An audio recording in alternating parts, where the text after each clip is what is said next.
હિન્દુ ધર્મમાં પૂજા પાઠનું વિશેષ મહત્વ રહેલું છે અને તેમાં પણ કોઈ ચોક્કસ સમયે કરવામાં આવતા કામ 100% ફળ આપે છે। એ જ પ્રમાણે હિન્દુ ધર્મમાં બ્રહ્મ મુહૂર્તનો સમય ખૂબ જ શુભ માનવામાં આવે છે। બ્રહ્મ મુહૂર્ત એટલે ભગવાનનો સમય। બ્રહ્મ મુહૂર્તને અક્ષય મુહૂર્ત તરીકે પણ ઓળખવામાં આવે છે। આપણા શાસ્ત્રોમાં જણાવ્યા પ્રમાણે બ્રહ્મ મુહૂર્તમાં ઉઠતાની સાથે જ વ્યક્તિએ દેવી દેવતાઓ અથવા તેમના ઇષ્ટદેવતાનું સ્મરણ કરવું જોઈએ।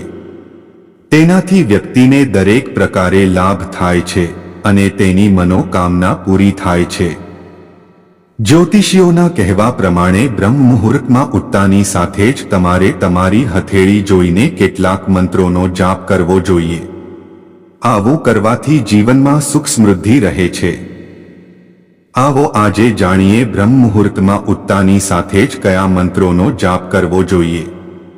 મંત્રક્રાગ્રે વસ્તે લક્ષ્મી, કર મધ્યે સરસ્વતી, કરમૂલે તુ ગોવિંદા, પ્રભાતે કર દર્શનમ।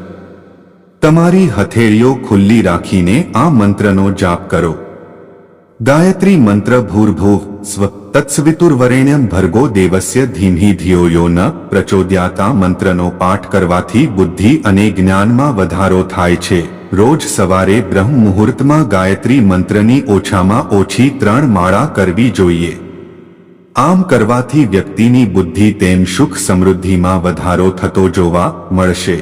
મહામૃત્યુંજય મંત્ર જુ સમામ પાલય પાલય સહજુ ઓમ। આ મંત્રનો જાપ કરવાથી જીવનની દરેક પ્રકારની સમસ્યા દૂર થાય છે। મહાલક્ષ્મી નમઃ। આ મંત્રનો જાપ કરવાથી દેવી લક્ષ્મીની કૃપા પ્રાપ્ત થાય છે। ખર્ચ ઓછા થાય છે અને રોકાયેલા નાણાં પણ પરત થાય છે। આ સિવાયનો જાપ કરવાથી માનસિક શાંતિ પ્રાપ્ત થાય છે અને આખો દિવસ સકારાત્મક રીતે પસાર થાય છે। શરીરમાં વિશેષ ઉર્જા જોવા મળે છે।